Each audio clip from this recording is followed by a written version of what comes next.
नमस्कार। खबरों के इस बुलेटिन में तुहाडा स्वागत है। मैं रमाशंकर। पहला पेश ने चोणवीं खबरां।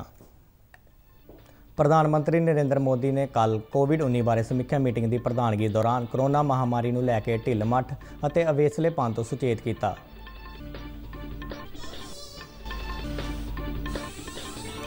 बिहार विधानसभा चोणों लई NDA की तरफों नरेंद्र मोदी 23 अक्तूबर तो 12 चोण रैलियां करनगे।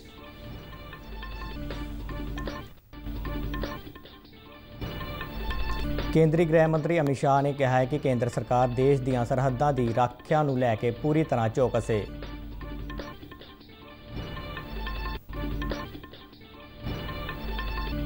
केंद्रीय राज मंत्री डॉक्टर संजीव कुमार बलियान ने कल खेती कानूनों ते पटियाला ते फतेहगढ़ साहिब के किसानों नाल वर्चुअल चर्चा की।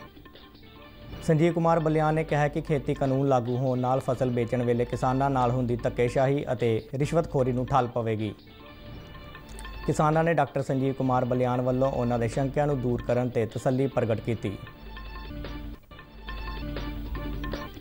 खेतीबाड़ी बिलों के विरोध विच पंजाब विधान सभा का एक दिना विशेष इजलास भलके।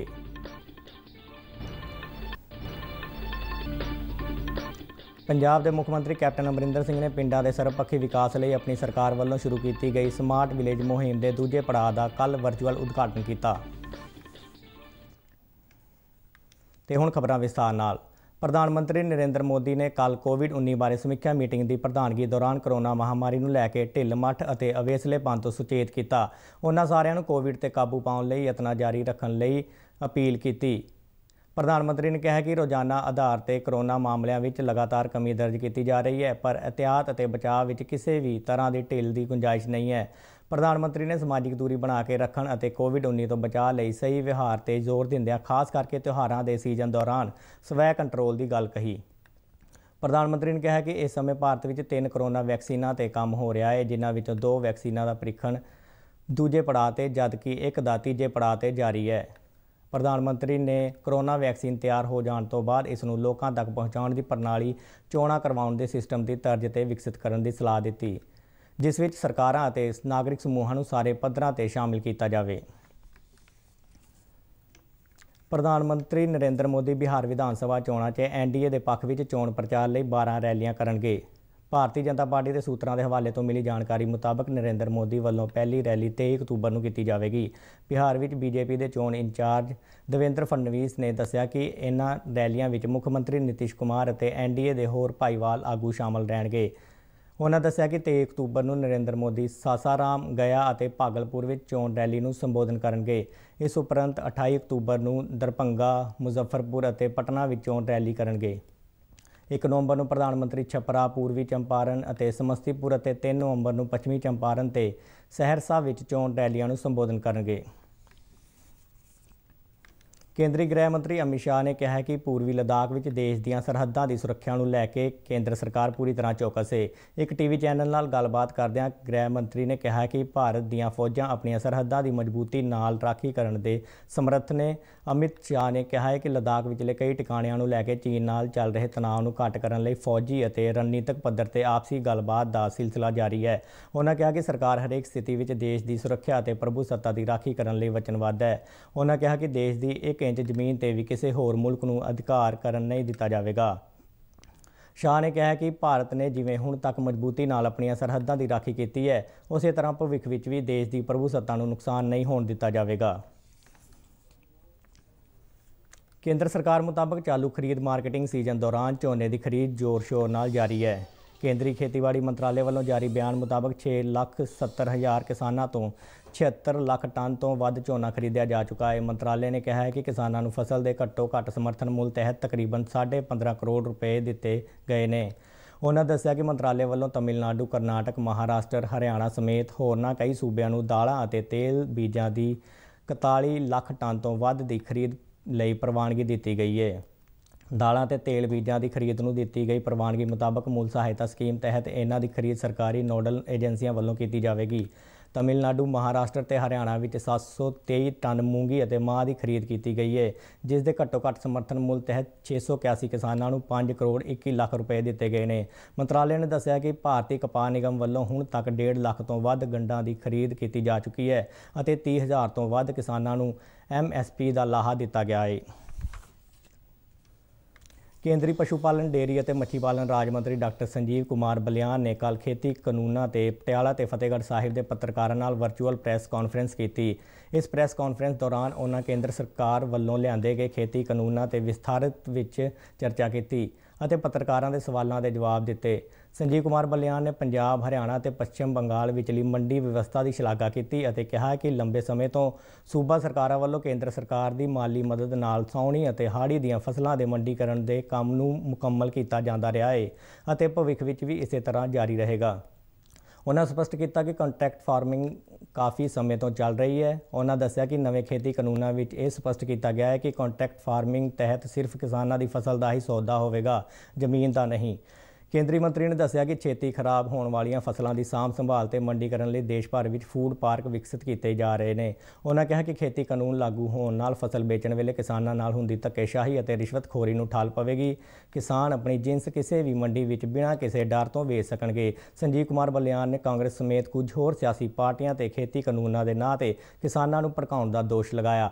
ਉਹਨਾਂ ਕਿਹਾ ਕਿ ਜਦ ਇਸ ਕਾਨੂੰਨ ਦਾ ਖਰੜਾ ਤਿਆਰ ਕੀਤਾ ਜਾ ਰਿਹਾ ਸੀ ਤਾਂ ਹੁਣ ਵਿਰੋਧ ਕਰਨ ਵਾਲੇ ਕਾਂਗਰਸੀ ਮੁੱਖ ਮੰਤਰੀ ਉਸ ਵੇਲੇ ਕੰਟਰੈਕਟ ਫਾਰਮਿੰਗ ਅਤੇ ਕਿਸਾਨਾਂ ਨੂੰ ਆਪਣੀ ਇੱਛਾ ਨਾਲ ਫਸਲ ਵੇਚਣ ਦੀ ਇਜਾਜ਼ਤ ਦੇਣ ਦੀ ਵਕਾਲਤ ਕਰ ਰਹੇ ਸਨ। ਮੰਤਰੀ ਨੇ ਕਿਹਾ ਕਿ ਕੈਪਟਨ ਅਮਰਿੰਦਰ ਸਿੰਘ ਤਾਂ ਖੁਦ ਖੇਤੀ ਕਾਨੂੰਨ ਦੀ ਖਰੜਾ ਕਮੇਟੀ ਦੇ ਮੈਂਬਰ ਵੀ ਸਨ। ਉਹਨਾਂ ਫਿਰ ਦੁਹਰਾਇਆ ਕਿ ਖੇਤੀ ਕਾਨੂੰਨਾਂ ਨਾਲ ਕਿਸਾਨਾਂ ਦੀ ਆਮਦਨ ਦੁੱਗਣੀ ਕਰਨ ਵਿੱਚ ਮਦਦ ਮਿਲੇਗੀ। मंडी को दे, मंडी व्यवस्था रहेगी, सरकारी खरीद खूब होगी, उन मंडियों के माध्यम से ही होगी। एमएसपी जारी रहेगा। कई बार कहा जाता है कि बिल में एमएसपी का जिक्र नहीं, साफ पढ़ तो लीजिए, जिसके बारे में बिल है उसका तो जिक्र होगा। और जब नरेंद्र सिंह तोमर हमारे कृषि मंत्री सदन में कोई बात बोलते हैं, अगर सदन में कोई मंत्री कोई आश्वासन देता है, कोई बात कहता है, तो शायद बुद्धिजीवी वर्ग में सामने बैठा है वो अच्छी तरह जानते हैं उसकी बात की कीमत क्या है। और उसके बाद आदरणीय प्रधानमंत्री जी ने बार बार कहा कि एमएसपी जारी थी, एमएसपी जारी है, एमएसपी जारी रहेगी। इस देश में कोई सरकार हो, आज तो नरेंद्र मोदी जो किसान हित की सरकार है, कोई भी सरकार हो, किसी सरकार की इतनी हिम्मत नहीं है कि एमएसपी के साथ छेड़छाड़ कर सके या एमएसपी को कहीं से टच भी कर सके।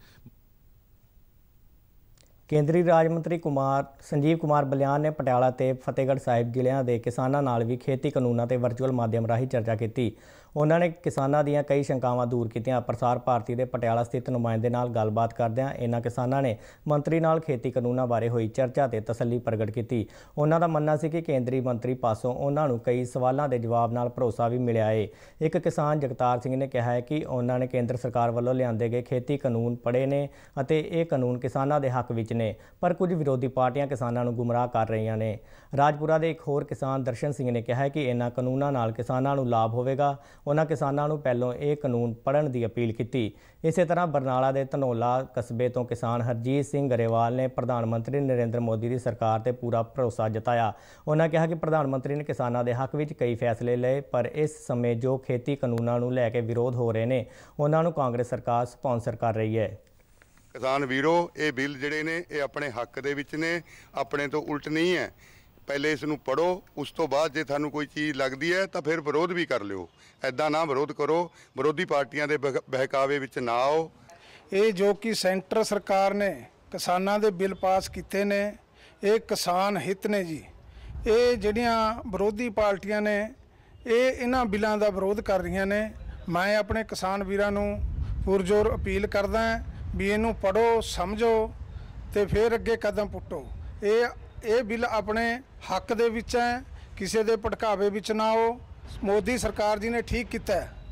ये जिहड़े बिल भारत सरकार ने, मोदी जी की सरकार ने पास किए आ, ये किसानां दे हित च ने। और ये जिहड़े अंदोलन चलाए जा रहे हैं पंजाब की कांग्रेस सरकार जिहड़ी आ गवर्नमेंट स्पॉन्सर्ड ने, और ये इन्हां नूं जिहड़ा बिलां नूं लागू करना चाहिए और ये किसान दे हित च ने। ਪੰਜਾਬ ਸਰਕਾਰ ਵੱਲੋਂ ਖੇਤੀ ਬਿੱਲਾਂ ਦੇ ਵਿਰੋਧ ਵਿੱਚ ਵਿਧਾਨ ਸਭਾ ਦਾ ਇੱਕ ਦਿਨਾ ਵਿਸ਼ੇਸ਼ ਇਜਲਾਸ ਭਲਕੇ ਕਰਵਾਇਆ ਜਾਵੇਗਾ। ਇਜਲਾਸ ਤੋਂ ਪਹਿਲਾਂ ਮੁੱਖ ਮੰਤਰੀ ਕੈਪਟਨ ਅਮਰਿੰਦਰ ਸਿੰਘ ਨੇ ਕੱਲ੍ਹ ਪਾਰਟੀ ਵਿਧਾਨਕਾਰਾਂ ਨਾਲ ਮੀਟਿੰਗ ਕੀਤੀ, ਜਿਸ ਦੌਰਾਨ ਮੁੱਖ ਮੰਤਰੀ ਵੱਲੋਂ ਉਹਨਾਂ ਨੂੰ ਸੂਬਾ ਸਰਕਾਰ ਦੇ ਖੇਤੀ ਬਿੱਲਾਂ ਬਾਰੇ ਸਟੈਂਡ ਅਤੇ ਇਜਲਾਸ ਦੌਰਾਨ ਪੇਸ਼ ਕੀਤੇ ਜਾਣ ਵਾਲੇ ਪ੍ਰਸਤਾਵ ਬਾਰੇ ਜਾਣਕਾਰੀ ਦਿੱਤੀ ਗਈ। ਇਸ ਤੋਂ ਇਲਾਵਾ ਸੂਬਾ ਮੰਤਰੀ ਮੰਡਲ ਦੀ ਮੀਟਿੰਗ ਦੌਰਾਨ ਪ੍ਰਸਤਾਵ ਦੇ ਖਰੜੇ ਤੇ ਚਰਚਾ ਕੀਤੀ ਗਈ। इस मगरों खरड़ा प्रवान किया गया। 3 घंटिਆਂ तक चली इस मीटिंग दौरान पंजाब प्रदेश कांग्रेस कमेटी के प्रधान सुनील जाखड़, कैबिनेट मंत्री सुखजिंदर रंधावा, तृप्त रजिंदर बाजवा, सुखजिंदर सरकारिया सने होर कई विधानकार शामिल हुए। पंजाब के मुख्यमंत्री कैप्टन अमरिंदर सिंह ने पिंडां के सरपखी विकास लई अपनी सरकार वालों शुरू की गई स्मार्ट विलेज मुहिम के दूजे पड़ाव का कल वर्चुअल उद्घाटन किया। इस वर्चुअल कॉन्फ्रेंस में कांग्रेस पार्टी के कौमी नेता और संसद मैंबर राहुल गांधी, पंजाब सरकार के कई मंत्री, उच्च अधिकारी और सूबे के ਵੱਖ-ਵੱਖ हिस्सों तो सरपंचों ने भी शिरकत की। सूबे भर में कोई 1500 थावां तो लोक नुमाइंदे, मंत्री और अधिकारी इस कॉन्फ्रेंस नाल जुड़े। स्मार्ट विलेज मुहिम की शुरुआत करने तो बाद राहुल गांधी ने कहा कि स्मार्ट विलेज मुहिम नाल सूबे के पेंडू खेतरों में वड्डी तब्दीली आवेगी। उन्होंने कहा कि राष्ट्र की नींह मजबूत करने में पिंडां का अहम योगदान है। उन्होंने कहा कि पेंडू ढांचे की नींह कमज़ोर होने नाल देश की तरक्की में रुकावट आवेगी। उन्होंने बेहतर भारत लई इन्हां नीहां नूं मजबूत करने की लोड़ ते जोर दिता। इस मौके बोलदे मुख्यमंत्री कैप्टन अमरिंदर सिंह ने दस्सिया कि स्मार्ट विलेज मुहिम के दूजे पड़ाव तहत 2775 करोड़ रुपए की लागत नाल पिंडां विच सर्वपक्षी विकास किया जाएगा। उन्होंने दस्सिया कि स्मार्ट विलेज मुहिम के पहले पड़ाव दौरान छप्पड़ां की मुरम्मत, गलियां दी बत्तियां, पार्क, जिम, कम्यूनिटी हाल, पीने वाले पानी की सप्लाई, मॉडल आंगनवाड़ी केंद्र, स्मार्ट स्कूल और कूड़े के प्रबंध आदि खेतरां ते जोर दिता गया सी अते स्मार्ट विलेज मुहिम के दूजे पड़ाव लई लोड़ींदे फंड पहलों ही 13,264 ग्राम पंचायतों को भेज दिए गए हैं। मुख्यमंत्री ने कहा कि उन्होंने सरकार उन्होंने लोगों को मदद देने बारे विचार कर रही है जो कच्चियां छत्तां वाले मकानों में रहते हैं। मुख्यमंत्री ने दस्सिया कि इस वास्ते हर घर पक्की छत मुहिम चलाई गई है तां जो पिंडां विच रहण वाले गरीब लोगों को बेहतर मकान की सहूलत दी जा सके। इस दे नाल महिलावां वल्लों चलाए जा रहे घरां, सरीरक तौर पर असमर्थ, गंभीर तौर पर बीमार, शहीदों के परिवारों और अनुसूचित जातां आदि दे पेंडू लोगों को सरकार वल्लों सहूलतां दे के उन्हां दा सर्वपक्षी विकास किया जाएगा। उन्होंने दस्सिया कि साल 2020-21 विच पेंडू खेतरां विच 750 स्टेडियम बनाए जाणगे। इस वास्ते हर ब्लाक विच घट्टो घट्ट 5 स्टेडियम स्थापित करने का टीचा रखा गया है। मुख्यमंत्री ने दस्सिया कि उन्होंने सरकार वालों घर घर रोजगार प्रोग्राम तहत 15,32,000 नौकरियां उपलब्ध करवाईयां गईयां ने अते आउंदे 2 सालों में 1 लाख सरकारी नौकरी देने का टीचा मिथ्या है। मुख्यमंत्री ने दस्सिया कि उन्होंने सरकार वालों महिलावां दे शक्तिकरण वाल एक वड्डी पुलांग पुटदिआं पिछे ਜਿਹੇ सरकारी नौकरियां विच महिलावां नूं 33% राखवाकरण का ऐलान किया गया सी। कल के इस वर्चुअल समागम में पंजाब के वित्त मंत्री मनप्रीत सिंह बादल, पंजाब प्रदेश कांग्रेस के मुखी सुनील जाखड़, पंजाब यूथ कांग्रेस के प्रधान बलविंदर सिंह ढिल्लों तो इलावा पंजाब सरकार के सारे मंत्री, कांग्रेसी MP, विधानकार, पंजाब की मुख्य सकत्तर विनी महाजन, मुख्यमंत्री के चीफ प्रिंसीपल सकत्तर सुरेश कुमार, प्रिंसीपल सकत्तर तेजवीर सिंह और देहाती विकास और पंचायत विभाग की प्रिंसीपल सकत्तर सीमा जैन ने भी शिरकत की। पंजाब में बीते दिन कोविड-19 के 427 नवे केसां की पुष्टि हुई है और 19 मौतां होईयां।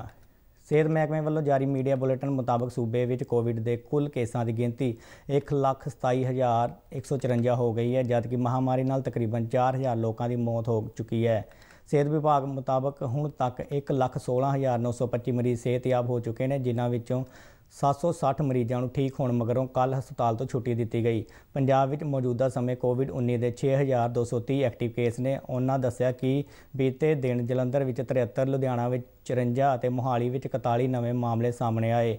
बुलेटिन मुताबक दाखिल मरीजों में 22 को वेंटीलेटर पर रखा गया है और 140 मरीजों को ऑक्सीजन सहायता दी जा रही है।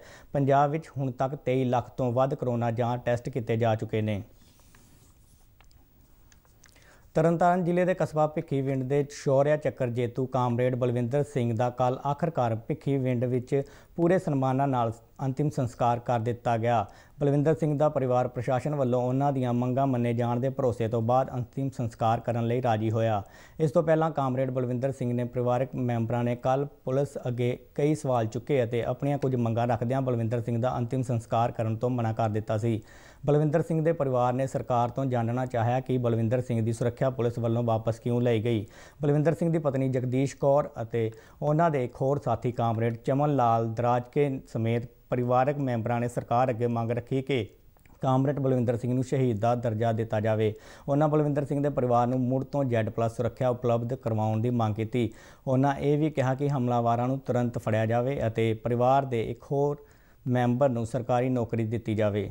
ਜ਼ਿਕਰਯੋਗ ਹੈ ਕਿ ਬਲਵਿੰਦਰ ਸਿੰਘ ਨੂੰ ਭਿੱਖੀਵਿੰਡ ਵਿੱਚ ਉਹਨਾਂ ਦੇ ਦਫ਼ਤਰ ਵਿੱਚ ਕੁਝ ਅਣਪਛਾਤੇ ਹਮਲਾਵਰਾਂ ਵੱਲੋਂ ਗੋਲੀਆਂ ਮਾਰ ਦਿੱਤਾ ਗਿਆ ਸੀ। ਇਸ ਦੇ ਨਾਲ ਹੀ ਖਬਰਾਂ ਦਾ ਇਹ ਬੁਲੇਟਿਨ ਖਤਮ ਹੁੰਦਾ ਹੈ। ਆਗਿਆ ਦਿਓ, ਧੰਨਵਾਦ।